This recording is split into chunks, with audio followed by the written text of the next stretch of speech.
भक्षणम् उमासुतं शोकविनाशकारकम् क्या बोला? नमामि विघ्नेश्वरपादपङ्कजम्। यं ब्रह्मा वरुणेन्द्ररुद्रमरुतस्तुन्वन्ति दिव्यैस्तवै वेदैः साङ्गपदक्रमोपनिषदैः गायन्ति यं सामगा ध्यानावस्थिततद्गतेन मनसा पश्यन्ति यं योगिनो यस्यान्तं न विदुस्तरा दुर्गणा देवाय तस्मै नमः। या गुण्डेन्दुसारहारधवला या सुप्रवस्त्राभृता या वीणावदण्डमण्डलकरा या श्वेतपद्मासना या ब्रह्माच्युतशङ्करप्रभृतिभिर्देवैः सदा वन्दिता सा मां पातु सरस्वती भगवती निःश्रीसजाड्यापः। वसुदेवसुतं देवं कंसचाणूरमर्दनं देवकी परमानन्दं कृष्णं वन्दे वन्दे देवोमापतिं सुरगुरुं वन्दे जगत्कारणं वन्दे पन्नगभूषणं मृगधरं वन्दे पशुनां वन्दे सूर्यशशाङ्गिवन्निनयनं वन्दे मुकुन्दप्रियं वन्दे भक्तजनाश्रयजवरदं वन्दे शिवं शङ्करं। गुरुर्ब्रह्मा गुरुर्विष्णुः गुरुदेवो महेश्वर गुरुर्साक्षात् परं ब्रह्म तस्मै श्रीगुरुवे नमः। ओम परमात्मने नमः।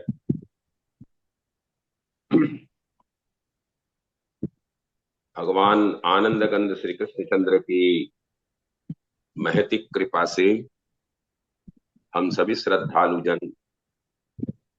भगवान की अपनी ही वाणी मंत्रमय वाणी श्रीमद् भगवत गीता के द्वितीय अध्याय का हम मंथन कर रहे हैं, चिंतन कर रहे हैं।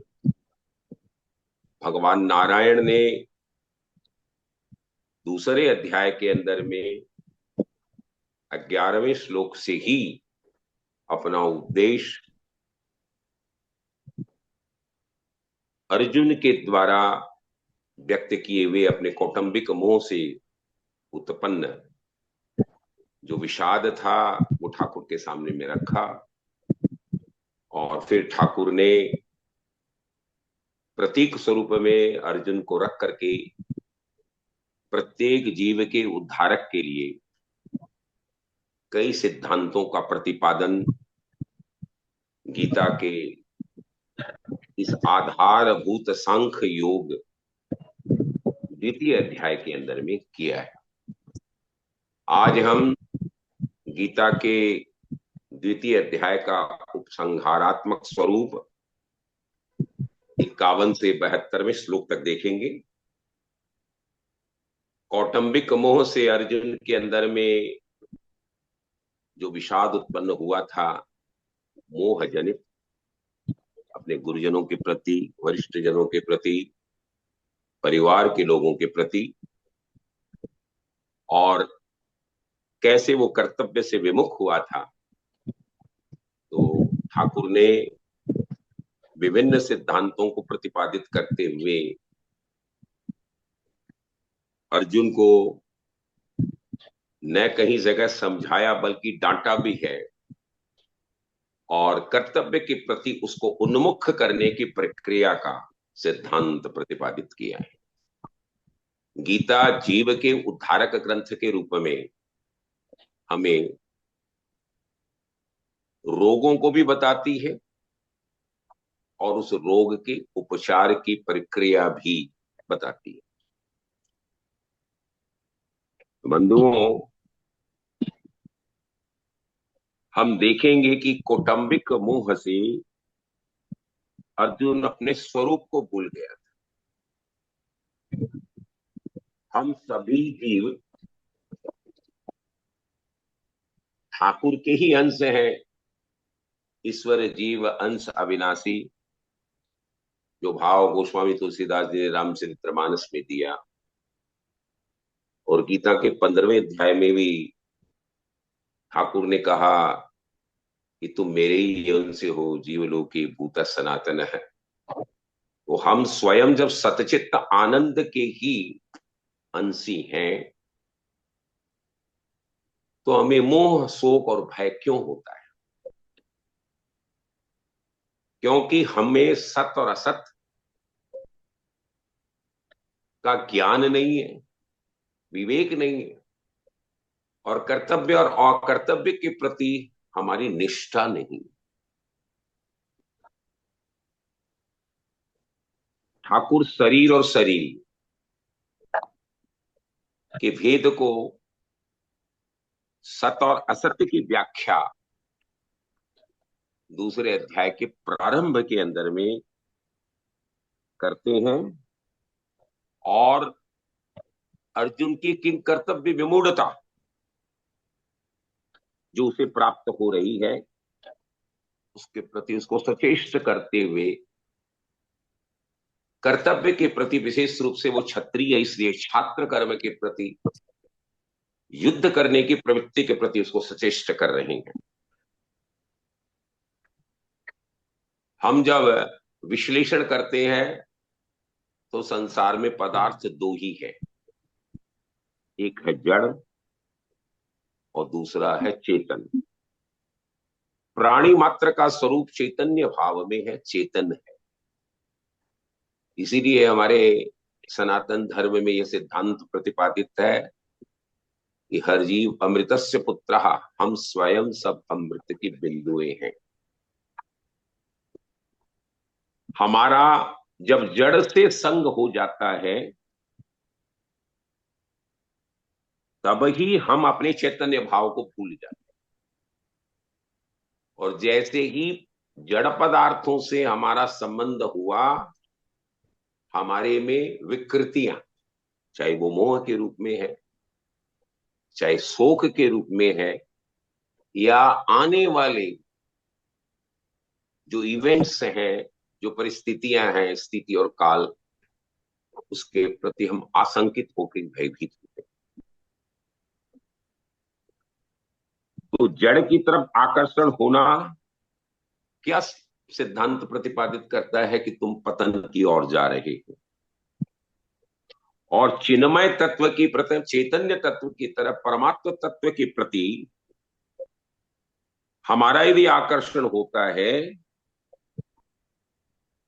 तो हमारा कल्याण होता है, हमारा उद्धार।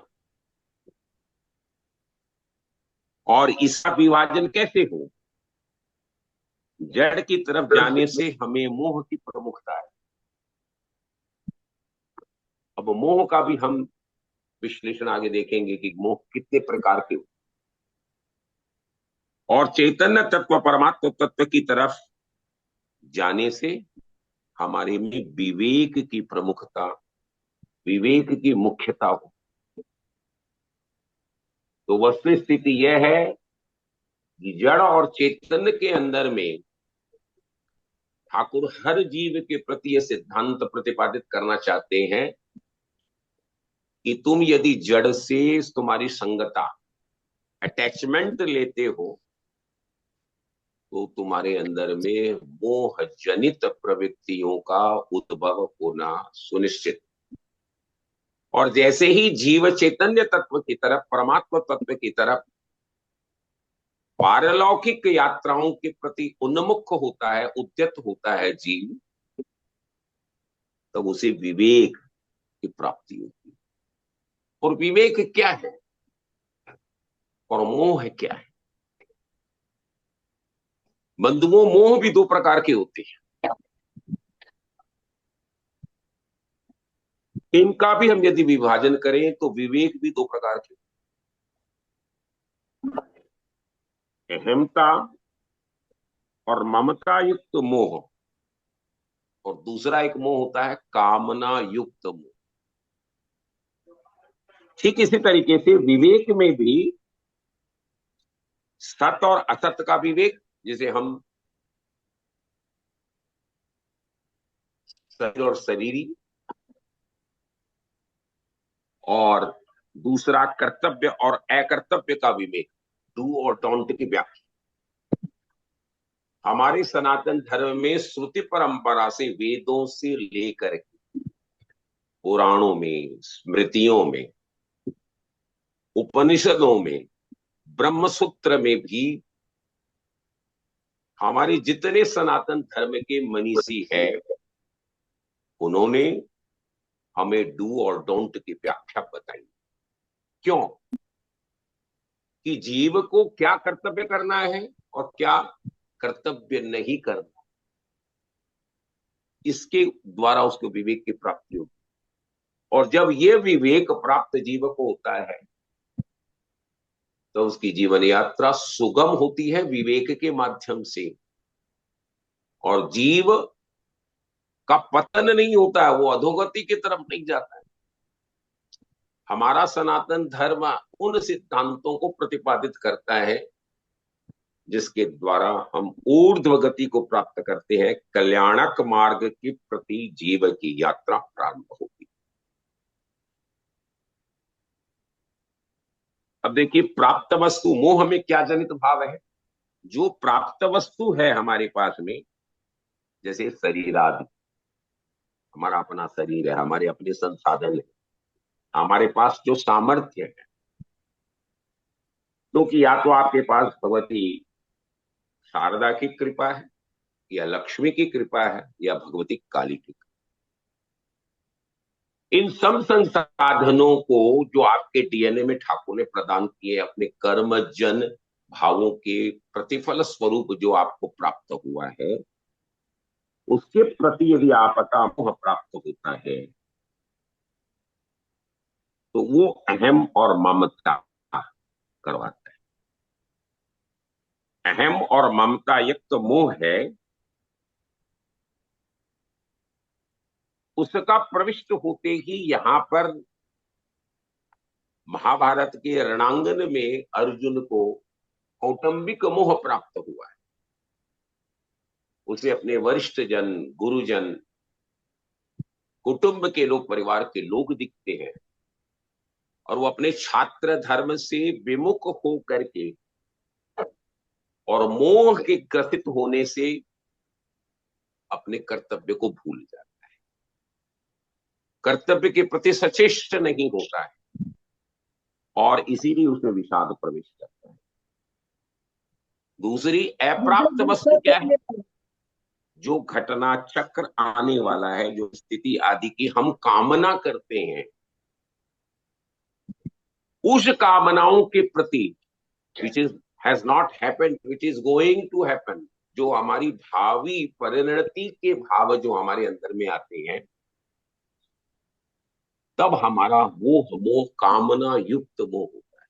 तो मोह के दो प्रकार हुए, एक शरीरादि के साथ में अहम और ममता का मोह, द्वितीय होने वाली परिस्थितियों, घटना चक्र के प्रति हमारी जो कामनाएं जागृत होती है, उस कामना युक्त मोह की प्रवृत्ति। ठाकुर क्या करते हैं इस मोह के निवारण के लिए? तो ठाकुर ये बोलते हैं कि इस पूरी दुनिया में जो मेरी प्रपंच के द्वारा रचना की हुई प्रकृति है, उसमें असतो ना विद्यतो भावो ना भावो विद्यते सह। सत्य की परम सत्ता है और असत का भाव नहीं है। इसलिए जीव असत प्रवृत्तियों के प्रति अधोगति को चला जाता। क्यों जाता है? क्योंकि हम जड़ता के माध्यम से शरीर के प्रति अपने मोह को जागृत करते हैं। क्योंकि शरीरी, जिस शरीर में हमारा चेतन तत्व है, हम जो बोल रहे हैं, चल रहे हैं, खा रहे हैं, पी रहे हैं, हमारी सारी क्रियाओं का संपादन कैसे हो रहा है? क्योंकि हमारे शरीर के अंदर में एक चैतन्य तत्व काम करता है, जिसको हम कहते हैं शरीर। वो अलग है और शरीर अलग है, because there is a division between the two. इसीलिए बोलते हैं न जायते म्रियते वा कदाचन ना विपता विपता न भूय। क्योंकि हमारा जो भाव है वो ये है कि आत्म तत्व का भाव, हम जैसे ही हमको इसका ज्ञान होता है, तब हमें ये आभास होता है कि शरीर तो मरता है, शरीर ही मरता नहीं है। क्योंकि ठाकुर आगे कहते हैं कि जो मरा है वो जन्मेगा, और जो जन्मा है वो मरेगा। जातस्य ही ध्रुव मृत्यु ध्रुव जन्म मृतस्य च है। सिद्धांत भगवान ने सांख्य योग के अंदर में प्रतिपादित किया, गीता के दूसरे अध्याय के अंदर में, तो शरीर क्या है? आत्मा है, ये सत तत्व है। और शरीर क्या है? असत तत्व है। इसलिए शरीरी चैतन्य है और शरीर जड़ तत्व। इसका ठीक ठीक तरक से अलग अलग जानना, पहचानना, उसको समझना, ये ठाकुर गीता के दूसरे अध्याय के पूर्वार्ध भाग के अंदर में हमें समझाते हुए कहते हैं कि हे गांडीवधारी पार्थ, तुम्हारे मन में जितना भी मोह अपने कुटुंबियों के प्रति जागृत हुआ है, वरिष्ठ जनों गुरुजनों के प्रति जागृत हुआ है, ये वास्तव में यथार्थ है ही नहीं। क्योंकि जिस शरीर के प्रति तुम्हारा मोह जागृत हुआ है वो तो शरीर टिकने वाला नहीं। क्योंकि जो जन्म लिया है उसकी मृत्यु निश्चित। तो ये तो ऐसे भी जाएंगे, इसके प्रति तुम क्यों मोह कर रहे हो? इनका विधान तो जन्म के समय ही हो चुका है। तुम अपने आत्म तत्व के प्रति उन्मुख होकर के अपने भावों को देखो। तुम्हारा कर्तव्य क्या है, कर्तव्य क्या है, धर्म क्या है, अधर्म क्या है, इसको ठीक ठीक से समझ करके उसके अनुसार कर्तव्य करना और अकर्तव्य का त्याग करना, यही विवेक। क्योंकि ठाकुर सर आत्म तत्व का विचन करवाते हुए, जिसे हमें शुरुआत में डिफिकल्ट लगता है, वंशांश जीर्णा निहाय विहाय, अपन को क्या कहते हैं कि तुम इस शरीर को एक आवरण मानो, वस्त्र के स्वरूप में मानो, इसकी अवस्थाओं को देखो। ये कुमार अवस्था है, यौवन अवस्था है, वृद्धावस्था है, सिर्फ विभिन्न अवस्थाओं के अंदर में इसका रूपांतरण हो रहा है। और यदि कहीं तुम्हें यह स्थायित्व दिख भी रहा है, वो भी प्रति क्षण चेंज हो रहा है, उसका क्षय हो रहा है। इसलिए ये तो अनंतो गत्वा, इसका क्षय निश्चित है। इसके प्रति तुम्हारा भाव यदि है तो अर्जुन वो सही है। क्योंकि हम दूसरे अध्याय की पृष्ठभूमि अर्जुन के विषाद योग के प्रथम अध्याय में जब प्रवेश करते हैं तो हम क्या पाते हैं? अर्जुन को वहां पर मोह हुआ है, और मोह के कारण ही हर जीव प्राणी मात्र, ठाकुर ये कहते हैं, संकेतात्मक भाव में, प्रतीकात्मक भाव में अर्जुन के द्वारा, कि हम बंधनों में फंसते। अहमता को लेकर हम दोषों को जानने वाले धर्मात्मा बनते हैं। जैसे अर्जुन वहां बखारी कर रहा है कि हे ठाकुर, मैं यदि गुरुजनों को मारूंगा, कुटुंबों को मारूंगा तो मुझे पाप लगी,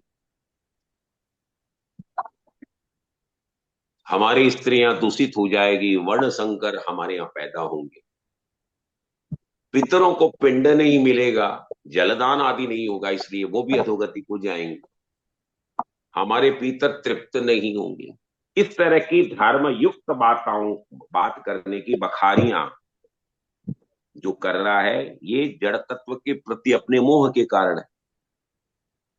ममता को लेकर ही अर्जुन वहां, ये कुटुंब भी मर जाएंगे, ये अहमता और ममता का मोह। तो हमें इससे उठना होगा। क्योंकि ठाकुर जैसे जैसे एम्प्लीफिकेशन उसका भाव प्रतिपादित करते हुए बताते हैं, और गीता के 11वें अध्याय तक को ले जाकर के ठाकुर उसको बोलते हैं कि अर्जुन, ये विराट स्वरूप तो मेरा देखो। जिन मोहग्रस्त होकर तुम अपने कुटुंबियों को देख रहे हो कि मैं इसको मारूंगा नहीं, अपने छात्र धर्म का पालन नहीं करूंगा, जो कि तुम्हारा मैंडेटेड डीएनए में दिए हुआ मेरा कर्तव्य है, उस वर्ण व्यवस्था के अंदर में समाहित होने के कारण उन कर्तव्यों का संपादन करना तेरा कर्तव्य निहित है। तुम देखो, मैं वेता नियता पूर्व में निमित्त मात्रम भव सभ्य साचिन, विराट स्वरूप में ठाकुर दिखाते हैं, देखो ये कर्ण, ये द्रोणाचार्य, ये विकर्ण, ये सारे भीष्म आदि सारे मरे हुए, क्योंकि इनकी ऑलरेडी एक परिधि है, इनका एक पीरियड दिया हुआ है। जातस्य ही ध्रुव मृत्यु, जो जन्मा है उसकी मृत्यु ध्रुव है, अटल है, नित्य है। और तुम ये सोचते हो कि कोई जन्म में मैं नहीं था, तुम नहीं था, ये राजा नहीं रहेंगे, ऐसी बात नहीं, आगे भी ये नहीं होंगे, ऐसी बात नहीं। तो निखिल ब्रह्मांड नायक के द्वारा जब प्रकृति का संयोग लेकर के ठाकुर जब ये पूरी दुनिया को रचते हैं प्रपंच के माध्यम से, तो उसमें कई ब्रह्मा, कई विष्णु, कई शिव पैदा होते हैं। तो ये तुम मान करके चलो कि जो तुम जड़ता के द्वारा, मोह के द्वारा तुम्हारी में ये भाव आया है, ये गलत, ये टिकेगा ही नहीं, क्योंकि असत भाव है, इसका भाव नहीं है। नासतो विद्यते भावो ना भावो विद्यते सतः, गीता के अगेन दूसरे अध्याय में ठाकुर ने भाव प्रतिपादित किया योग, इस सत की सत्ता असीम है, क्योंकि तुम मुझे किसी सीमा में बांधना चाहो तो हम ब्रह्म को किसी सीमा में बांध, हम स्वयं भी यदि गीता का ये मंथन कर रहे हैं तो यह भी जब तक भगवान की अहेतुक कृपा वक्ता को प्राप्त नहीं होती है तब वो वर्णन करने का सामर्थ्य भी नहीं रखता है, क्योंकि हम भगवान को न तो देख सकते हैं न हम उनका वर्णन कर सकते हैं, क्योंकि गीता के 15वें अध्याय में जाकर के ठाकुर पुरुषोत्तम योग के अंदर में ये वर्णन करते हैं कि हम न तो इसको देख सकते हैं न इसका वर्णन कर सकते हैं, केवल अनुभव गम्य परमात्म तत्व है। न तदा भास्यते सूर्यो न शशांको न पावक है, 15वें अध्याय में कहा है कि न तो इसको सूर्य देख सकता है, न इसको चंद्रमा देख सकता है, न पावक अग्नि भी उसको भाषित नहीं कर सकती। जब इतने बड़े बड़े एलिमेंट पंच भौतिक तत्वों के अंदर में उस भगवान को भाषित नहीं कर सकते तो हम जैसे तुच्छ जीवों की क्या गणना। इसलिए ठाकुर ये बात बोलते हैं कि तुम तुम्हारे कौटुंबिक मोह से असत के साथ अपने आप को चिपकाने के कारण, अटैचमेंट लेने के कारण तुम मोहग्रस्त हो रहे हो, तो तुम अपने कर्तव्य से चुप हो। क्योंकि तुम बोलता है कि ठाकुर हमें पाप न लगे, मेरे कुल का नाश न हो, मित्र दो न हो, ये आदि बखारियां तुम कर रहे हो, हमारे पितरों का पतन होगा, ये सारा क्योंकि तुम बोलते हो कि ये करूंगा तो ये हैपनिंग्स होगी, तो ये कामना युक्त मोह है। मैंने कहा ना कि मोह दो, शरीर के साथ मोह, वो है अहम और ममता ग्रस्त मोह, और आने वाली घटना चक्र के प्रति हम संकित होकर के जब हम मन में भाव लाते हैं तो वो कामना युक्त मोह का भाव, क्योंकि हमारे यहाँ सनातन धर्म के अंदर में ठाकुर ये कहते हैं कि परिस्थितियां तीन है, शोक, मोह और भय। शोक क्यों होता है? हर जीव के अंदर में शोक होता है पास्ट से, जो गतकाल चला गया उसके प्रति हमारा मन में शोक। मोह होता है हमारे वर्तमान काल से, प्रेजेंट में। और भय जब भी आता है वो आता है भविष्य की होने वाली घटनाओं के प्रति, क्योंकि हम थे, I was a prime minister, I was sacked by the president, तो आई वॉज शॉक्ड, क्योंकि वो घटना चक्र गत में चला गया। तो ये है शौक का भाव।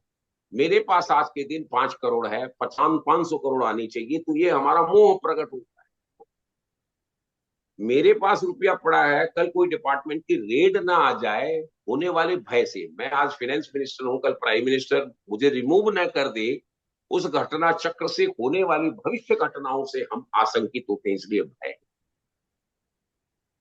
श्रीमद् भागवत के अंदर में ठाकुर ये कहते हैं कि जीव की इन तीन परिस्थितियों से यदि वो ऊपर उठना चाहता है, अपना उद्धार करना चाहता, कल्याण करना चाहता है, तो उसकी अनंतोगत्वा भाव शरणागति। शरणागति क्या? ठाकुर के प्रति समर्पण।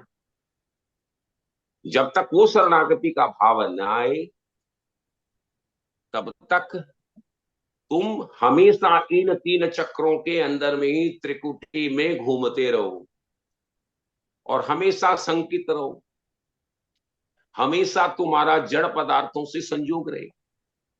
इसीलिए करते हैं ठाकुर श्रीमद् भगवत गीता में सिद्धांत देते हैं, श्रीमद् भागवत में, भक्ति रूपते पुंस है, शोक है, मोह है, भया। जो भक्ति में प्रवेश करते हैं, और भक्ति का क्लाइमेक्स क्या है? शरणागति। क्योंकि गीता के 18वें अध्याय के 66वें श्लोक में भगवान विभिन्न चॉइसेस को अलग अलग भाव, सांख्य योग, कर्म योग, भक्ति योग, राज योग, ध्यान योग, ज्ञान योग के माध्यम से जीव को ऑप्शंस देते हैं कि तुम अपना उद्धार कैसे कर सकते हो, तुम मेरे साथ वापस कैसे जुड़ सकते हो, मेरे साथ सायुज्य, मेरे साथ सामिप्य कैसे प्राप्त हो। सर्वधर्मान परित्यज्य मामेकम शरणम व्रज, अहम त्वाम सर्व पापेभ्यो मोक्षयास्मि मास्ति। शरणागति के बिना कोई गति। ज्ञानी योगी भी जितने हमारे यति सन्यासी हैं, जब तक वो प्रपन्नत के भाव में भक्ति से ओतप्रोत नहीं होते हैं, तब तक उनको भी, हमारे सन्यासियों को भी, हमारे आचार्यों को भी ज्ञान का अहंकार होने के कारण उन्हें जन्म लेना पड़ता। जन्म मृत्यु के बंधन से वो कटते। तो हमें हमेशा इनसे ऊपर उठना पड़ेगा, तब हमें विवेक की आवश्यकता पड़ती है। इन दोनों प्रकार के मोह, जैसे मैंने कहा, अहम और ममता जनित मोह, और दूसरा कामना युक्त मोह, इन दोनों मोह को दूर करने के लिए भगवान विवेक की दृष्टि जीव को देते हैं।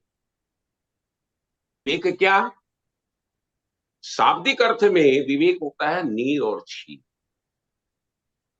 हमारे विवेक का प्रतीक हंस को माना है, जो भगवती शारदा का वाहन है, भगवती सरस्वती का वाहन। आप उसके सामने में पानी में मिलाकर के दूध दे, हंस जब होगा वो दूध को तो पी लेगा, पानी को छोड़। तो शब्द की व्याख्या क्या है? नीर है जल और क्षीर है दूध। तो नीर और क्षीर के बीच में विवेचनात्मक भाव लेकर के सत्व तत्वों को ग्रहण करने की शक्ति का नाम विवेक है। माने कर्तव्य और अकर्तव्य दोनों की विडंबनाओं के बीच में जीव कैसे अपने कर्तव्य को संपादित करते हुए ठाकुर के साथ जुड़ा रहे, नित्य युक्त रहे, समता का भाव ले, निर्द्वंद से, राग और द्वेष से कैसे उठ कर करके आगे चल सके, जहां की वो अपने कार्य का संपादन करते हुए भी कभी भी बंधन में पड़ता नहीं, और उस जीव का उद्धारक निश्चय।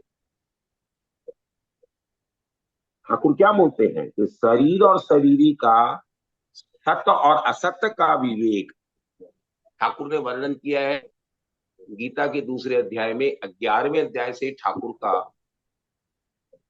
अपना उपदेश प्रारंभ हुआ है, और 30वें श्लोक ठाकुर सत्य और असत्य की व्याख्या करते हैं।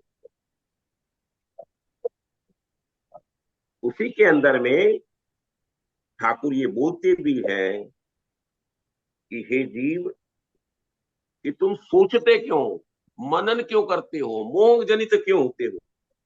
क्योंकि ये तो हमेशा परिवर्तित होने वाला तत्व है। मात्रा स्वास्थ्य कौन्तेय शीतोष्ण सुख दुखदा आगमा पाइनो नित्या स्थितिस्वस्व भारत है। क्योंकि ये जो सुख और दुख की परिस्थितियां हैं, ठंड और गर्म की, उष्णता और शीत की जो भाव है, ये प्रतीकात्मक स्वरूप में दुख और सुख को अंकित करते हैं। उसमें जीव तुमको क्षमस्व, क्षमस्व का भाव क्या, तटस्थ रहना पड़ेगा, समता का भाव लाना पड़ेगा। और आगे ठाकुर यही कहते हैं, क्योंकि जो सत्य और असत्य की व्याख्या है उसके अंदर में ठाकुर यही बोलते हैं, न जायते म्रियते वा कदाचिन नायम भूत्वा भविता वा अनुभूय अजो नित्य शाश्वतोयम पुराण न हन्यते हन्यमाने सरी। तुम ये जानते हो अर्जुन कि तुम अपने गुरु को मार रहे हो, तुम अपने दादाजी को मार रहे हो, तुम्हारे ससुर को मार रहे हो, तुम्हारे चचेरे भाइयों को मार रहे हो।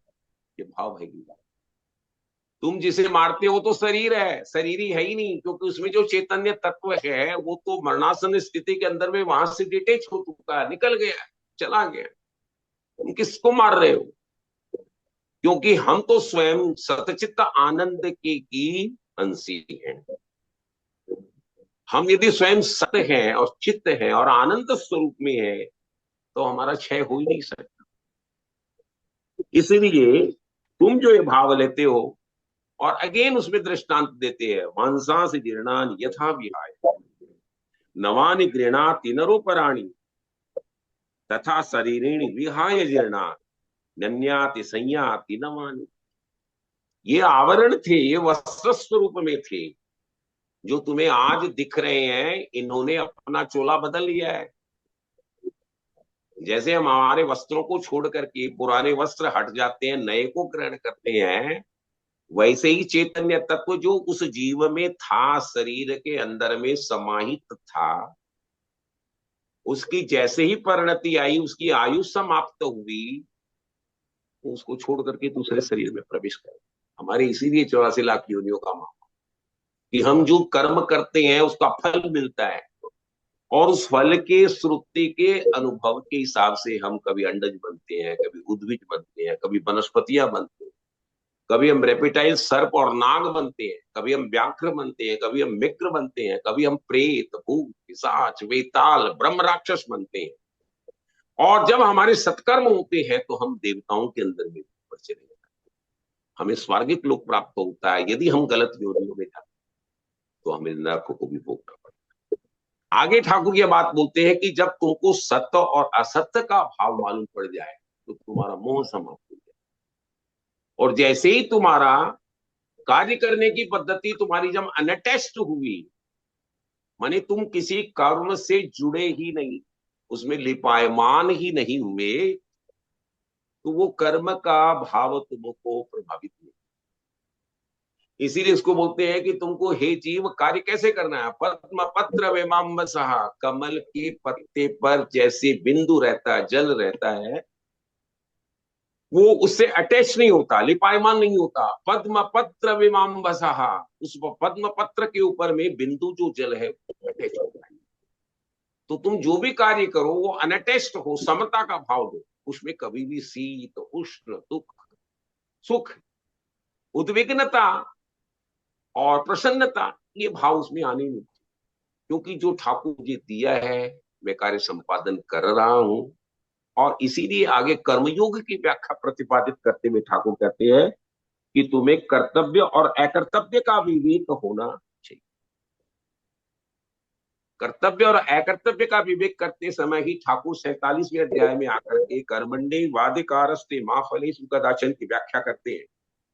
ये सिद्धांत भी गीता के दूसरे अध्याय का ही है, जिसमें साफ कहते हैं ठाकुर, कर्मण्डे वादिकारस्ते मां फलेषु कदाचन, मां कर्म फल हेतु माते संगोस्व कर्मणि ही। इस श्लोक के माध्यम से साक्षात नारायण जीवकों के भाव प्रतिपादित करते हैं कि हे जी, तुमको भगवान की असीम अनुकंपा से ये मनुष्य योनि मिली। क्योंकि हम जब सनातन धर्मावलंबी 84 लाख योनियों की व्याख्या करते करते हैं तो 43,99,999 योनियों को भोगने के बाद जब तुम्हें मनुष्य योनि मिली है तो ये सारी अन्य योनियां तो भोग योनि है। केवल मनुष्य योनि ही कर्म करने वाली योनि, इसीलिए इसको कर्म योनि कहते हैं। तुम इसलिए कर्म को संपादित करते समय, क्योंकि तेरा अधिकार केवल कर्म में है, फल में नहीं है। और साथ साथ तुम कर्म करते हुए भी जीव कभी भी फल को हेतु बना करके कर्म का संपादन मत करना। आगे चतुर्थ चरण में ठाकुर पुनः क्या तुम कभी भी कर्म से भी च्युत ना होना, माने अकर्मण्य बनाने की प्रवृत्ति हमारा सनातन धर्म कभी भी नहीं देता। क्योंकि कर्म का संपादन तो जो लोग संसारिक बंधों से भी मुक्त हैं, जो हमारे यति और सन्यासी कंदरों में गुफाओं में बैठ करके भी भगवान का चिंतन मनन अध्ययन अध्यापन करते रहते हैं, उनको भी कर्म संपादित करना पड़ता है। इसलिए जीव को हमेशा कर्म का भी संपादन करना है, कर्म से डिटैच नहीं होना है। कर्म के अलग तुम नहीं हो सकते हो, क्योंकि कर्म करने में तेरा अधिकार नहीं है। क्योंकि जो तुम्हारे लिए मैंडेटेड है वो कर्म तुमको संपादित करना ही पड़ेगा। फल में कभी अधिकार है ही नहीं, क्योंकि फल की तो एरिया डोमेन तुम्हारा है ही। तृतीय, तो कर्म फल का हेतु भी मत बन। क्योंकि बोलते हैं मां मां मतलब नहीं, कर्म फल हेतु भू। और आगे बोलते हैं अगेन मां शब्द, माते संगोस्व कर्मणि ही, कर्म न करने के प्रति भी तेरी आसक्ति न हो, मतलब कर्म के प्रति प्रवृत्त अवश्य रहो। तो देखिए, कर्तव्य और अकर्तव्य की व्याख्या भी ठाकुर गीता के 31वें द्वितीय अध्याय के 31वें श्लोक से 53वें तक, जिसमें समत्व योग युच्यते का भाव आया है, ठाकुर उसकी व्याख्या करते हैं। इसलिए ठाकुर ये बात बोलते हैं कि शरीरी और शरीर, प्रथम तुम्हारे अंदर में कौटुंबिक मोह हुआ जड़ता के कारण, तुम्हारे में अहम और ममता जनित मोह था, होने वाली घटना चक्र के प्रति तुम्हारे में कामना युक्त मोह प्रवृत्त हुआ। अब ये हे जीव, तुम तुम्हारे कर्तव्य और अकर्तव्य, माने कौन सा तुम्हें करना है डू और जो नहीं करना वो डोंट, उसकी व्याख्या प्रतिपादित करते हुए ठाकुर तुमको विवेक जनित कार्य करने की प्रवृत्ति देते हैं। कि शरीर और शरीरी का विवेक बताते हुए ठाकुर कहते क्या है, मैं तू और ये राजा जो तुम्हारे सामने में खड़े हैं, ऐसा नहीं थे कि पहले नहीं थे, और ये बात भी नहीं है और आगे भी नहीं रहेंगे, ऐसी भी बात नहीं है। इसलिए हम सभी पहले भी थे, आगे भी रहेंगे, और बीच में प्रति क्षण हमारे में परिवर्तन हो रहा है, स्थिरता नहीं है। इसलिए जैसे जैसे शरीर में कुमार अवस्था, युवावस्था, वृद्धावस्था, ये अवस्थाएं आती, हमारा ट्रांसफॉर्मेशन होता रहता है। मनुष्य पुराने वस्त्रों को छोड़कर नए वस्त्र धारण करता है, ऐसे ही जीव पहले शरीर को छोड़ के दूसरे शरीर को धारण करती है। और यह है अकाट्य तत्व, इसको तुम भी चेंज करना चाहो तो अर्जुन चेंज नहीं। जो हमारे अकाट्य सिद्धांत प्रतिपादित किए हुए हैं वो ठाकुर के हैं, उसमें परिवर्तन की भी कोई गुंजाइश नहीं है। इसलिए तुम जीव कभी शोक मत करो। इसीलिए 11वें श्लोक में ठाकुर ने जब अपना उपदेश प्रारंभ किया है तो वहां साफ कहा ठाकुर ने, असोचानंद सोचस्व प्रज्ञावादम भाषसे गता सून गतांशुश्च शांति पंडित। इसमें तुम शोक क्यों कर रहे हो? शोक करने लायक है ही नहीं, क्योंकि ये तो मेरे द्वारा प्रतिपादित है। और ठीक आगे क्या करते हैं ठाकुर, कर्तव्य और अकर्तव्य का विवेक बताते हुए भगवान ने कहा कि क्षत्रिय के लिए युद्ध से बढ़कर के कोई धर्म नहीं। हमारे वर्णाश्रम व्यवस्था के अंदर में ब्राह्मणों का, क्षत्रियों का, वैश्यों का, शूद्रों का कर्म विहित है, what he is to do and what is not to do. और प्रतीकात्मक स्वरूप में यहाँ जीव क्षत्रिय रूप में अर्जुन है, इसलिए उसके छात्र धर्म के प्रति उन्मुख करते हुए ठाकुर बोलते हैं कि युद्ध में प्रवेश करना तो तेरा कर्तव्य है।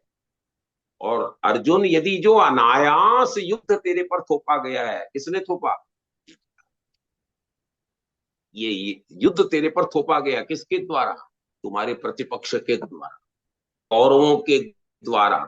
जब मैं संधि के लिए गया तो उन्होंने कहा कि हम सुई के नोक के बराबर भी इनको नहीं देंगे। 5 गांव स्वयं भगवान नारायण ठाकुर जा करके और उस सभा में दुर्योधन से, धृतराष्ट्र से मांगते, और वो बोलते हैं हम आपको एक सुई की नोक तरह न देंगे। तो ये युद्ध किसके द्वारा? ये थोपा गया है तेरे पास। और अर्जुन तुम डींग हाँकता था कि मैं विषाद में प्रवेश करके युद्ध न करूंगा, तो ये भी मान लो कि युद्ध तो अवश्यंभावी है। क्यों अवश्यंभावी है? तुम 5 भाइयों को भगवती कुंती ने आदेश दिया है। जब हम महाभारत में प्रवेश करते हैं तो कुंती ने कहा है कि युद्ध तो अवश्य करना होगा। जो मेरी पुत्रवधि पांचाली का जो चीरहरण हुआ है, वो हमारी मातृशक्ति की स्मिता के प्रति एक प्रश्न चिन्ह है।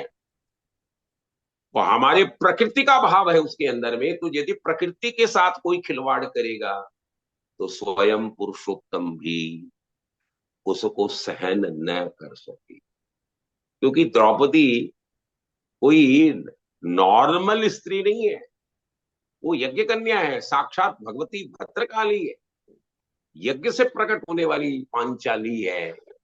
तो स्वयं कुंती ने कहा, युधिष्ठिर को कहा, अर्जुन को कहा कि युद्ध अवश्यंभावी है, युद्ध तुमको करना पड़ेगा। और आगे वहां से चलते समय स्वयं पांचाली ने अर्जुन को उन्मुख किया है महाभारत के अंदर में कि यदि आप लोग युद्ध न करेंगे तो रणांगन में मैं उतर जाऊंगी और युद्ध करूं। तो ये युद्ध भी निश्चित है, इसलिए तुम विषाद में प्रवेश कर करके युद्ध न करने की जो बखारियां कर रहे हो वो भी नहीं है, क्योंकि ये तो ऑलरेडी होना है। What is destined to happen it will happen.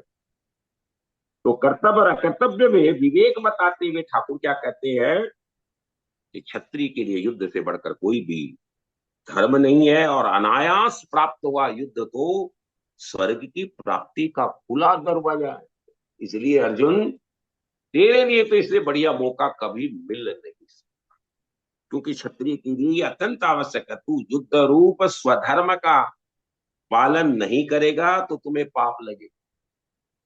हम आगे जैसे जैसे दूसरे से तीसरे अध्याय चतुर्थ में प्रवेश करेंगे तो ठाकुर कर्मयोग के सिद्धांतों को प्रतिपादित करते हुए कोरते हैं कि तुमको तुम्हारे अपने स्वधर्म के अंदर में प्रविष्ट होना ही पड़ेगा। क्योंकि पर धर्मो भयावह है, दूसरों के धर्म में यदि तुम प्रवेश करते हो तो वो तुमको भय प्रदान करेगा, तुमको पाप देगा, तुमको तकलीफ देगा। इसलिए अपना धर्म यदि विगुण भी है, गुणहीन भी है, तब भी वो श्रेयस्कर है। स्वधर्मो विगुण धर्म है। मेरा धर्म विगुणी भी है तब भी ठाकुर बोलते हैं वो ग्राह्य है, श्रेयस्कर है। पर धर्मो भयावह, तुमको दूसरा का धर्म जिसमें तुम प्रविष्ट होना चाहते हो उसमें तुमको भय भय ही प्राप्त होगा। इसलिए तू जय पराजय, लाभ हानि, सुख और दुख को समान समझते हुए समत्व योग का वर्णन करते हैं, समता का भाव ठाकुर देते हैं। यदि तुम उस समता में प्रविष्ट कर करके तुम युद्ध करेगा तो हे अर्जुन, मैं तुम्हें गारंटी देता हूं कि तुम्हें कोई भी पाप और पुण्य लगेगा ही। Once the total deed is surrendered to the Thakur. जब हम समत्व में प्रवेश करते हैं तो समत्व क्या है?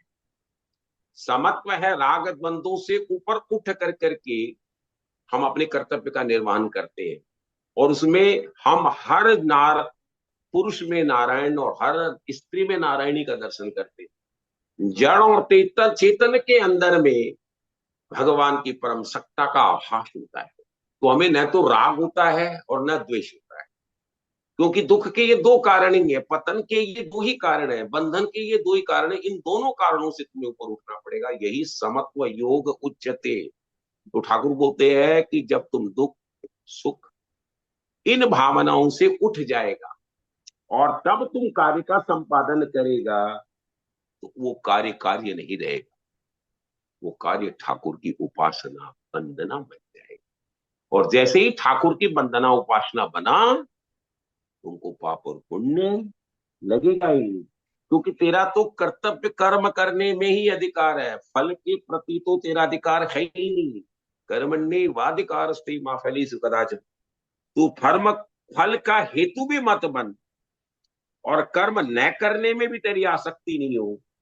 इसलिए कर्मों की सिद्धि और असिद्धि में समभाव होकर के, तटस्थ होकर के, सम होकर के यदि तुम कार्य का संपादन करोगे, तो तुमको समता प्राप्त होगी, और यह समता ही योग है। योग क्या है?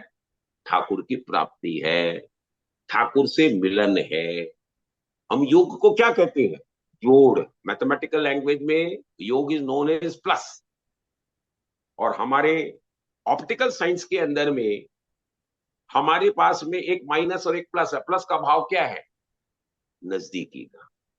हम नजदीक के चश्मे को कहते हैं प्लस, और दूर वाले को कहते हैं माइनस। तो जैसे ही जीव का और परमात्मा के साथ में सामीप्य होता है, नजदीकियां आती है, उसी प्रक्रिया का नाम योग है। माने जीव का अनंतो गत्वा परमात्मा के साथ में मिलन की प्रक्रिया का नाम योग। ये आप सांख्य से प्राप्त कर सकते हैं, भक्ति से कर सकते हैं, कर्म से कर सकते हैं, ज्ञान से कर सकते हैं, राजयोग से कर सकते हैं, ध्यान योग से कर सकते हैं। अनंतो गत्वा इस प्रक्रिया का नाम योग, और योग बिना समता के आता ही। इसलिए जब भी तेरी बुद्धि मोह रूपी दलदल से, क्योंकि ये दलदल है, करूं न करूं, करूंगा तो ये घटेगा, नहीं करूंगा तो ये घटेगा, और श्रुति और विपत्ति को पार कर जाएगी, तब तुम योग को प्राप्त हो जाएगा, और वही जीव का कल्याण। देखिए, 31वें से 53वें श्लोक तक ठाकुर कंटिन्यूअसली गीता के दूसरे अध्याय में समत्व योग का वर्णन करते। हम आगे भी जाएंगे 12वें अध्याय के अंदर में, 13वें में, 14वें में, 15वें में, सब जगह ठाकुर का भाव यही है कि जैसे जैसे जीव समता के प्रति ज्यादा उन्मुख होगा, वैसे वैसे वो योग के प्रति उसका भाव आएगा। आज हम देख रहे हैं जैसे गीता के दूसरे अध्याय के 51वें श्लोक से, जो हम लोगों ने लास्ट टाइम 50वें श्लोक तक चर्चाएं की थी, तो देखिए उसमें भी भगवान का जो वर्णन है वो समत्व का है। बोला है बुद्धि युक्तो जहाती है उभे सुकृत दुष्कृते, तस्माद योगाय युजस्व योग कर्मसु कौशलम। योग कर्मसु कौशलम का मतलब क्या है? Not only to perform your art skilfully, ये इसका शाब्दिक अर्थ है, बट इसका अर्थ ये भाव है कि निष्काम भाव से कार्य का संपादन। जब हम उसके प्रति कार्य को करने में, हम जब कार्य में ही डूब जाते हैं, उसी में रचपच जाते हैं, तब हमको कभी भी फल के प्रति आसक्ति नहीं हो, और जो फल को, रिजल्ट को ओरिएंटेशन नहीं देता है, तब ही वो उस विषय के अंदर में पारंगता प्राप्त करता है, एक्सेलेंस प्राप्त करता है। तो एक्सेलेंस प्राप्त करने के लिए कभी भी तुम्हारा मोटिव क्या है? गोल हमेशा परफेक्शंस का है। और वो परफेक्शन कैसे आएगा? जब हम फल से डिटैच होंगे, और जैसे ही हमारा निष्काम भाव, हम कामनाओं से हटेंगे, जैसे ही हम समता में प्रवेश करेंगे, वैसे ही वो कार्य का संपादन भी योग का भाव बन जाएगा। बुद्धि युक्त है, बुद्धि युक्त का भाव क्या है? समता का भाव। सुकृत दुष्कृत है, पुण्य और पाप दोनों को इस लोक में त्यागना पड़ेगा, इससे भी तुमको मुक्त होना पड़ेगा, तब ही तुम समत्व योग के अंदर में प्रविष्ट कर सकोगे। यही है, कर्मजय बुद्धि युक्ता ही फलम त्यक्त्वा मनीषिणा जन्म बंधर विनिर्मुक्ता पदम गच्छत्य नामयः। यहां पर भी ठाकुर क्या बात बोलते हैं कि तुमको सम बुद्धि से युक्त होकर के कर्मों से उत्पन्न होने वाले फल को फलम त्यक्त्वा मनीषिण, ऐसे मनीषी लोगों को फल की भावना को छोड़ना पड़ेगा और जन्म रूप बंधन से, क्योंकि ठाकुर बोलते मेरी गारंटी है जन्म बंधर विनिर्मुक्त, जैसे ही तुम फल से डिटैच हुए, अनअटैच्ड तुम्हारी एक्टिविटी का संपादन हुआ, तो तुम जन्म रूपी बंधनों से मुक्त हो जाएगा। और क्या करेगा, अनंतो गत्वा, ठाकुर क्या बात बोलते हैं, पदम गच्छन्त अनामयम, और तुम उस पद को प्राप्त करेगा जहां से वापस आना ही नहीं पड़ेगा। अनामयम का मतलब है निर्विकार पद, माने ब्रह्म के पास तुम्हारा सायुज्य सामीप्य प्राप्त हो जाता है। यदा ते मोह कलिलम बुद्धिर व्यतितिष्यति तथा गंतासि निर्वेदम श्रोतप्यस्य सुतस्य च। और यहां पर भी ठाकुर समता के भाव का और प्रतिपादन करते हैं कि जिस काल में तेरी बुद्धि मोह रूपी दलदल के अंदर में को पार कर जाएगी, माने उससे तुम हटोगे, द्वंद्वों से हटोगे। कलील शब्द है हमारे दलदल का, कादे का, तो उसमें तुम कैसे डिटैच होगे। अगेन पद्म पत्र में मामसा का भाव है, क्योंकि कमल का पत्ता, कमल का जो पुष्प होता है वो पंकज कहलाता। पंक माने है कि कादा, कलील है, उसके अंदर में प्रकट होता है, तो उसको भी वो अटैच नहीं होता, लिपायमान नहीं होता, ऊपर उठ जाता है। तो तुम उसको प्राप्त करोगे और सुनने में आने से ही। और यहां कहते क्या है कि तुम उनको श्रोतव्य और श्रुतस्य, श्रुत मतलब है जो ऑलरेडी चीजें हैपन हो गई उसको हम श्रवण करते हैं। तो हमारे यहाँ श्रुत शब्द का प्रयोग वेदों के लिए आता है, जो हमारी सनातन धर्म परंपरा के अंदर में वेद ठाकुर के श्वास से पैदा होंगे, इसीलिए वेद को साक्षात नारायण माना जाए। वेद का भाष्य स्वयं वेद व्यास ने लिखा है विभिन्न सूत्रों के माध्यम से। और आचार्य परंपरा में शिष्य और गुरुओं की जो आपस का संभाषण है वो हमारी उपनिषदों के माध्यम से जीव कल्याण के लिए दिए गए। इसलिए उपनिषद में आचार्य परंपरा के माध्यम से जो श्रुत मंत्र हैं, जो वेद की श्रुतियां हैं, उनका प्रतिपादन किया जाता है, उसका पल्लवन किया जाता है। तो सुनने में आने वाले और सुने हुए दोनों, उन दोनों को तुम वैराग्य प्राप्त हो। तो इस आगे ठाकुर ये क्या कहते हैं कि भाई, अर्जुन का एक प्रश्न आता है कि ठाकुर आप एक जगह कहते हैं कि स्तुति विधि प्रपन्नाति यदा शास्त्र निश्चला समाधा वचला बुद्धि तथा योगम पास्यसी। ये भांति भांति के वचनों को हम सुनते हैं, अलग अलग अलग अलग, क्योंकि हमारे यहाँ वैष्णव परंपरा कुछ बोलती है, शंकराचार्य परंपरा अलग बोलती है। जैसे हमारे यहाँ क्या होते हैं, जन्माष्टमी दो मनाते, स्मार्त अलग बनाते हैं, वैष्णव अलग। तो ये श्रुति विप्रतिपन्न भाव का भाव क्या है कि यहाँ पर बड़े बड़े विद्वान भी विचलित हो जाते हैं, क्योंकि विभिन्न आचार्यों के द्वारा प्रतिपादित किए हुए सिद्धांत, जैसे पुष्टि मार्गियों के अंदर में भी द्वैत और अद्वैत, शुद्धाद्वैत, ये अलग अलग भाव है। हमारे यहाँ वैष्णव संप्रदाय में भी माधवाचार्य संप्रदाय अलग है, निम्बार्क संप्रदाय अलग है, रामानुजा संप्रदाय अलग है।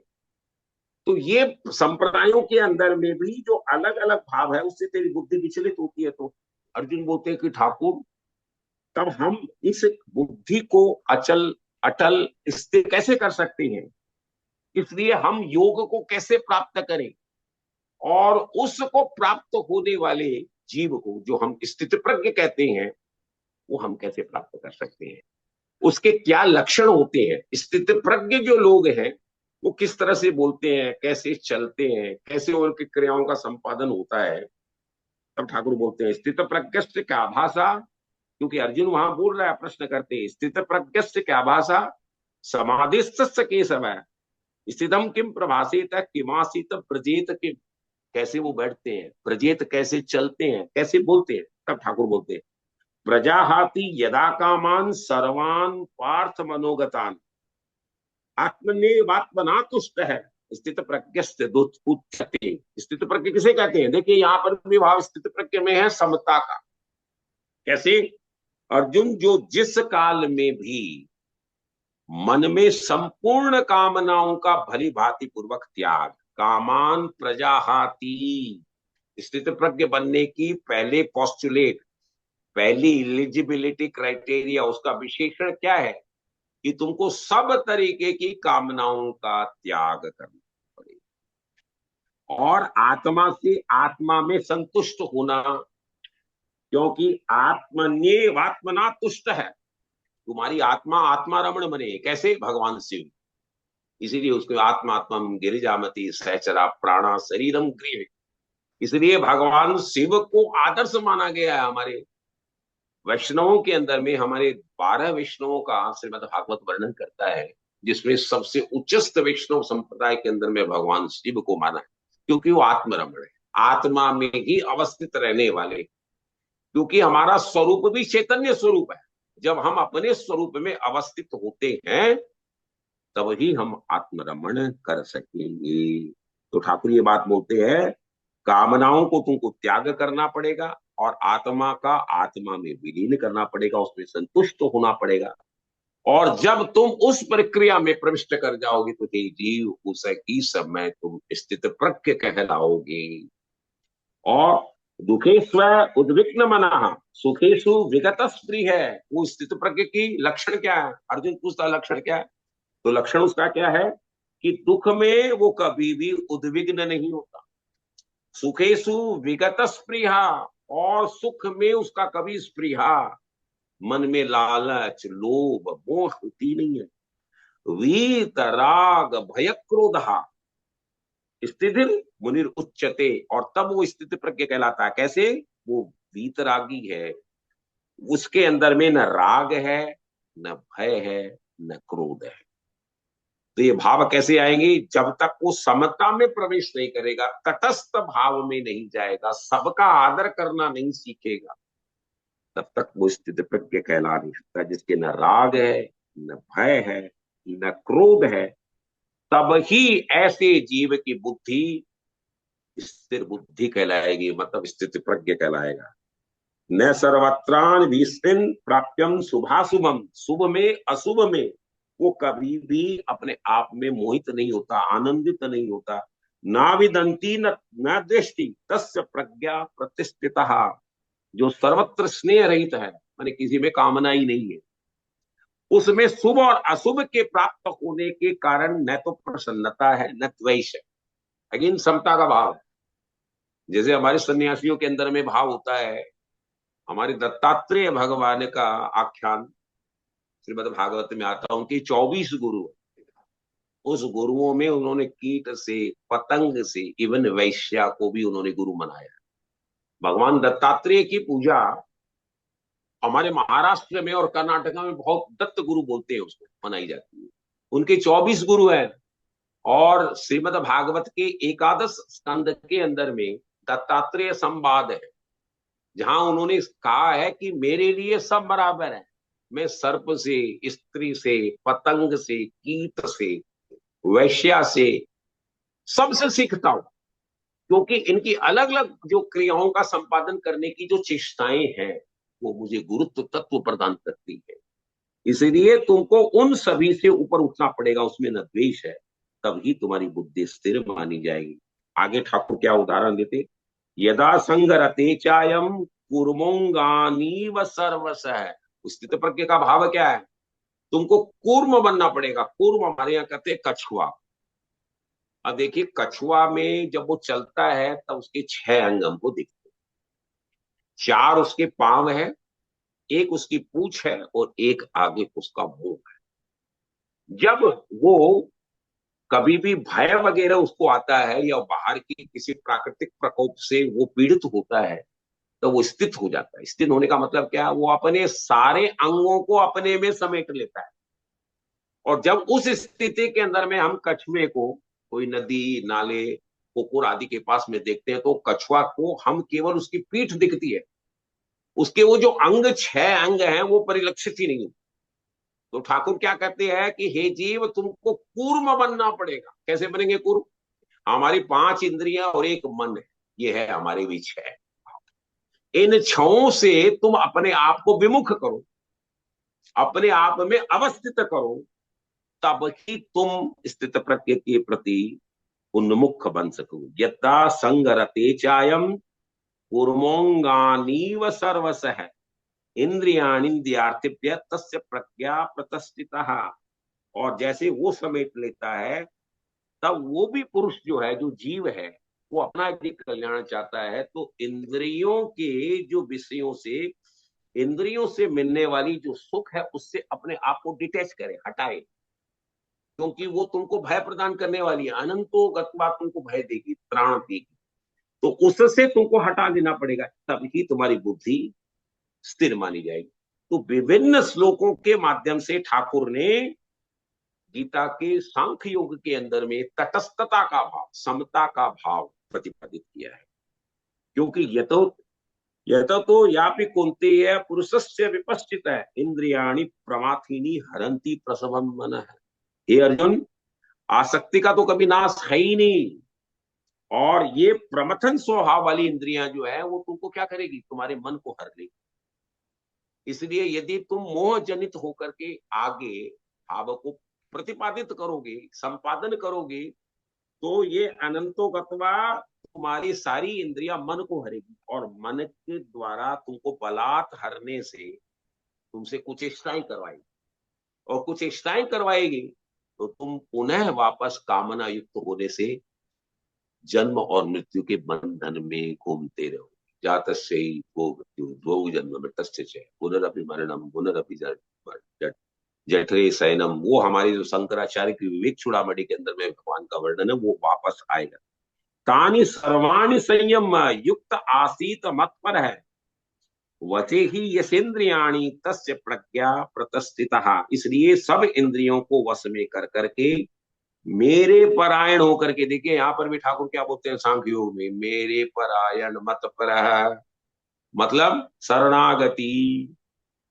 आप कितनी भी ज्ञान की, भक्ति की, ध्यान की बात कर लीजिए, लेकिन बोलते हैं ठाकुर सारी चेष्टाओं को तुम क्या करो, कर्म के फल को मत समर्पण, मेरे प्रति समर्पित करो, कर्म को ही मेरे प्रति समर्पण करो।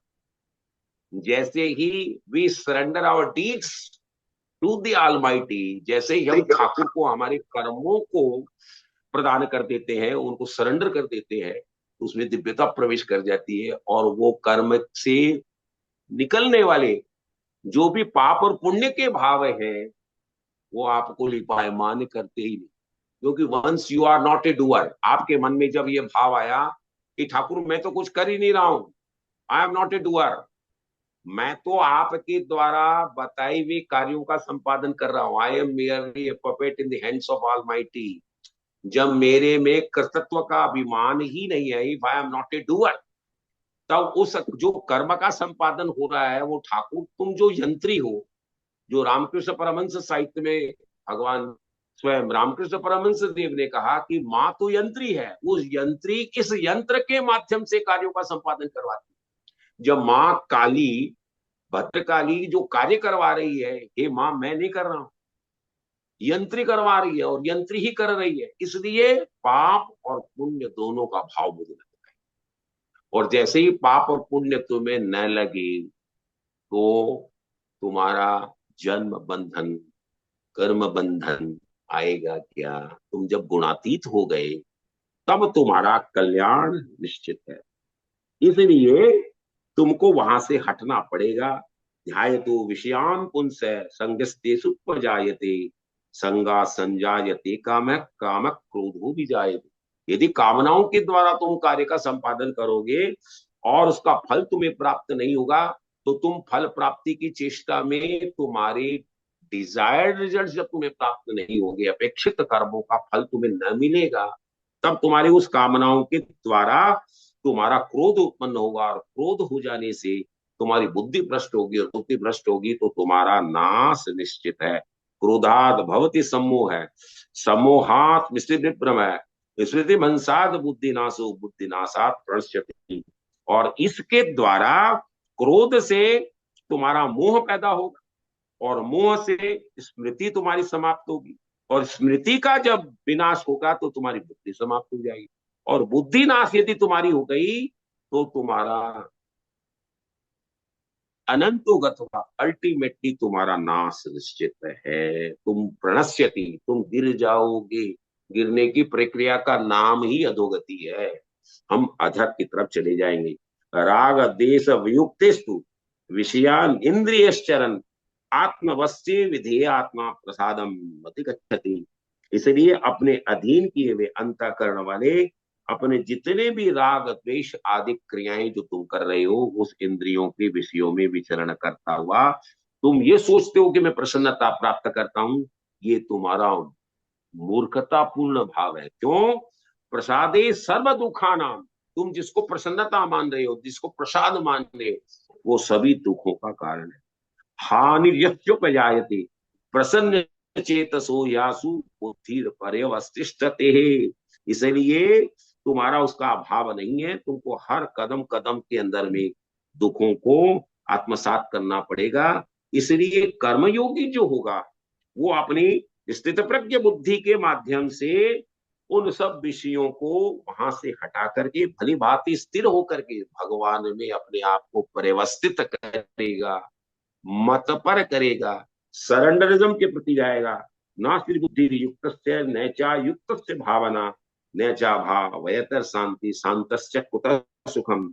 और ऐसे इन भावों के माध्यम से तुम्हें कभी भी शांति प्राप्त नहीं होगी।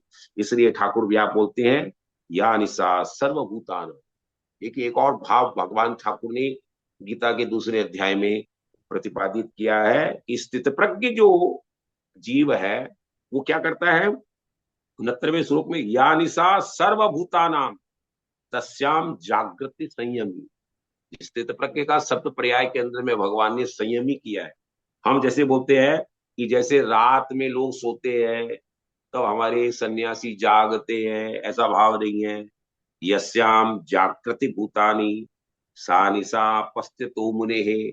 हमारे वेदांत में निशा शब्द का प्रयोग किया गया है कि वो रात्रि के समान है। रात्रि में कैसे है, माने वो उसका भाव ही नहीं है। संपूर्ण प्राणियों के लिए जो हम मानते हैं कि रात्रि है, मतलब वो प्रपंच है, जो माया है, माया जनित प्रकृति का जो आवरण तुम्हें दिख रहा है, वो जो परमानंद को प्राप्त किए हुए स्थित प्रज्ञ जो योगी है, सन्यासी है, संयमी है, मनीषी है, अलग अलग शब्दों का प्रयोग ठाकुर ने किया है, वो उस परिस्थिति के अंदर में जागृत रहते। मानी जीव तो सो जाता है, सो जाने का मतलब है कि हम उस तत्व के प्रति जागृत ही नहीं रहते हैं, आत्म तत्व का हम आत्मसात भाव ही नहीं लेते हैं। और जब हम नहीं लेते हैं तो वो क्या है, हमारी ये निशा है। जिस चीज की हमारे पास जानकारी ही नहीं है तो वो निशा का भाव है। लेकिन उस भाव में भी, क्योंकि ये सत्य है, ये असत है, ये शरीर है, ये शरीर ही, ये नित्य है, ये अनित्य, इसका भाव संयमियों के पास, मनीषियों के पास, स्थित प्रज्ञों के पास है। इसलिए वो हमेशा जागृत रहते। जागृत क्या रखते हैं, मतलब उन गलत भावों के प्रति वो सचेष्ट रहते हैं।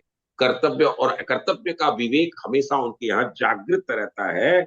और जिस नासवान सांसारिक सुखों के प्रति सब प्राणी जागते हैं, माते उनको प्राप्त करने की कुचेष्टाएं करते हैं, वहां पर ये जो संयमी है, ये जो स्थित प्रज्ञ लोग हैं, वो हमेशा निशा का भाव, रात्रि का भाव ले लेते हैं। ये उनके प्रति उन्मुख होते ही नहीं है। तो ठाकुर ने ये भाव दिया कि स्थित प्रज्ञ जो लोग हैं वो कैसे चलते हैं। आपुण्यमान मचल प्रतिष्ठा समुद्र माप प्रविशंति तत्व कामा या प्रविशंति सर्वे स शांति मापनोति न काम कामी। जैसे विभिन्न नदियां हैं वो अनंतों अथवा समुद्र में जाकर के समाहित हो जाती। अब आप देखिए, समुद्र में जाकर के समाहित होने से एक समुद्र क्या अपनी मर्यादाओं को छोड़ता है क्या? कभी नहीं छोड़ता।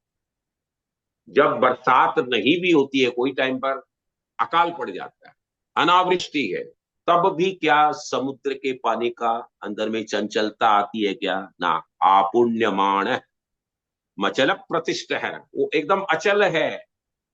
वैसे ही ठाकुर का भाव समुद्र की तरह, इसलिए हम ठाकुर को क्या बोलते हैं?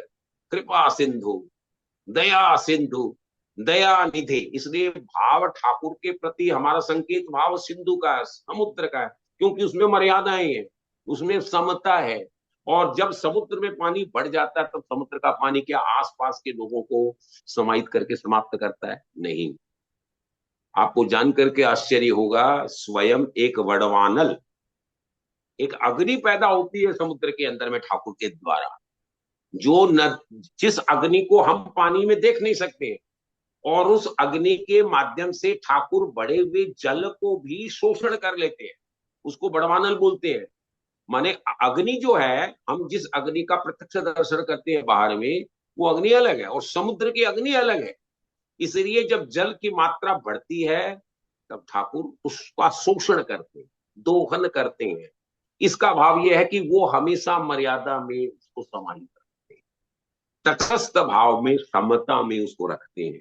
समुद्र माप प्रविशंति तद्वत, तदत्त कामा न प्रविशंति सर्वे, न शांति मापनोति न काम कामी। और इसी तरह से स्थित प्रज्ञ जो लोग हैं, वो समुद्र के समान मर्यादित होकर के किसी भी परिस्थितियों में विचलित होते नहीं हैं। और स्थित प्रज्ञ पुरुष ही उसी तरह हमेशा हर परिस्थितियों में समा जाते हैं, और वही परम शांति को माने ब्रह्म को प्राप्त करने के अधिकारी बनते हैं, क्योंकि उनके अंदर में बागी के अलग अलग अलग जो कामनाएं हैं, जो भाव है, उनको प्राप्त करने की इच्छा रहती नहीं है। विहाय कामान सर्वान पुष्टांश चरति निष्प्रिय है, निर्ममो निरहंकार है, स शांतिम अधिगच्छति। वो शांति कौन प्राप्त कर सकता है? हमारे यहाँ शांति का भाव है भक्ति का, हमारे यहाँ शांति का भाव है भगवान की ब्राह्मणी शक्ति का, माने भगवान की सत्ता को प्राप्त करने की प्रक्रिया का नाम शक्ति है, उसका नाम ही शांति है। इसीलिए हमारे कहते हैं गीता के 12वें अध्याय के 12वें श्लोक के अंदर में ठाकुर ने साफ कहा है कि त्यागात शांति अनंतरम, कि हे जीव, यदि तुम शांति को प्राप्त करना चाहता है तो बिना त्याग के नहीं आता है। इसलिए अनंतो गत्वा तुमको सेक्रीफाइस करनी पड़ेगी। और सेक्रीफाइस क्या है? जो कामनाएं हैं, जिनके प्रति हमारा उन्मुख भाव प्रवृत्त होता है, जागृत होता है, उससे तुमको निवृत्त होना, माने प्रवृत्ति मार्ग के अंदर में प्रवेश न करके निवृत्ति मार्ग में तुमको प्रवेश करना है। कार्य न करना ये भाव नहीं है, क्योंकि गीता में ठाकुर ने साफ कहा अनासक्त भाव होकर के कार्य का संपादन करना, लेकिन कर्म से भी तुमको विमुख नहीं होना है। इसलिए जो पुरुष संपूर्ण कामनाओं को भी त्याग करके और ममता रही, निर्ममो, कोई ममता, निरंकार है, स शांतम अधिगच्छति ही, इसीलिए वो ममता रहित, अहंकार रहित, स्प्रिया रहित जो विचरण करता है, वही स्थित प्रज्ञ, वही मनुष्य, वही जीव अनंतो गत्वा शांति को प्राप्त होता है। इसमें कोई दो राय नहीं है। ठाकुर ये बोलते हैं इसमें कोई सोचने की आवश्यकता नहीं है। और अंतिम श्लोक में ठाकुर ये बोलते हैं ऐसा ब्राह्म्य स्थिति पार्थ है, इसको बोलते हैं ब्राह्म्य स्थिति। ऐसा ब्राह्म्य स्थिति पार्थ है, नेनाम प्राप्य विमुह्यति स्थित्वा श्यामंत कालेपि ब्रह्म निर्वाण मृच्छति। अर्जुन, ये क्या है? इस ब्रह्म को प्राप्त हुए पुरुष कौन? स्थित प्रज्ञ, मनीषी, तटस्थ, समयुक्त जो जीव है, उनको प्राप्त होने वाली इस प्रक्रिया में वो कहीं से मोहित नहीं होते, और अंत काल में इस ब्राह्मी स्थिति में स्थित होकर के ब्रह्मानंद को प्राप्त होते हैं। यही ठाकुर की स्थिति है, जहां हम अनंतो गत्वा वेद में मानते हैं कि शिवोहम शिवोहम। जो जीव शिव से अलग होकर के जीव का स्वरूप लिया, वो अनंतो गत्वा अपनी यात्रा के अंदर में पुनः जीव शिव में ही समाहित हो गया। हम अमृत की बिंदु सचित आनंद स्वरूप में प्रतिभासित हुए, और पुनः हम उसी में ही समाहित हो गए। अमृतस्य पुत्र, और इसी को भगवान शंकराचार्य ने अद्वैत सिद्धांत के माध्यम से प्रतिपादित किया। एको हम द्वितीयो नास्ति, जो अद्वैत का सिद्धांत है कि जीव और ब्रह्म में कोई फर्क नहीं है, जीव ही ब्रह्म का अंश है। इसीलिए कोई भी जीव को अलग और ब्रह्म को अलग मानने की प्रक्रिया समझना चाहता है, ये उसकी मूर्खता है। हम तो स्वयं ठाकुर के अंशी हैं, रहेंगे और थे। हम पास्ट में भी उन्हीं के अंशी थे, आज भी हैं और आगे भी रहेंगे। लेकिन हम तब ही ठाकुर को प्राप्त कर सकते हैं जब हम इन आर्टिकुलेशन किए हुए पोस्टुलेट्स को, जो लक्षणों को हम आत्मसात करेंगे, हम समता का भाव अंदर में लाएंगे। हम सुख में, दुख में, विषाद में, प्रसाद में हमारा तटस्थ भाव होगा। हम हर जीव के अंदर में नारायण का, और हर स्त्री में, बालिका में नारायणी का दर्शन करेंगे। हमारे पास जो संसाधन ठाकुर ने दिए हैं, उन संसाधनों का मैं मेरे लिए उपभोग नहीं करूंगा, मैं उसका सदुपयोग जीव सर्वभूत हिते रता, सर्वभूत हिते रता का सिद्धांत आगे भगवान ठाकुर प्रतिपादित करेंगे कि तुमको हर जीव के कल्याण के लिए उन संसाधनों का सदुपयोग करना है। इसीलिए हमारे यहाँ ये सामाजिक ऋण की प्रक्रिया प्रारंभ होती है कि यदि तुम्हारे पास कुछ अर्थ है तो सामाजिक कार्यों के अंदर में, कोई स्कूल बनाता है, कोई हॉस्पिटल बनाता है, कोई धर्मशाला बनाता है, कोई बावड़ी बनवाते हैं, कोई शमशान घाट आदि बनाते हैं, कोई वाटर सेट्स लगाते हैं, तो इन समूह में उन संसाधनों का प्रयोग जनमानस के लिए किया जाए। उसमें कोई कास्ट और क्रीड नहीं है, कोई कलर नहीं है।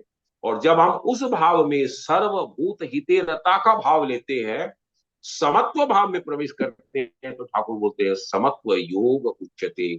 और उस प्रक्रिया का नाम योग है, और वही ठाकुर को प्राप्त करने की कला है, भगवान की भक्ति है, भगवान की उपासना है। तो गीता के ये दूसरे अध्याय में सांख्य योग में ठाकुर ने आने वाले विभिन्न सिद्धांतों का प्रतिपादन करने के लिए कुछ मूलभूत सिद्धांतों का प्रतिपादन यहां पर किया, और उसके द्वारा हम हमारे जीवन का कल्याण कैसे कर सकें इसकी व्याख्या बताई।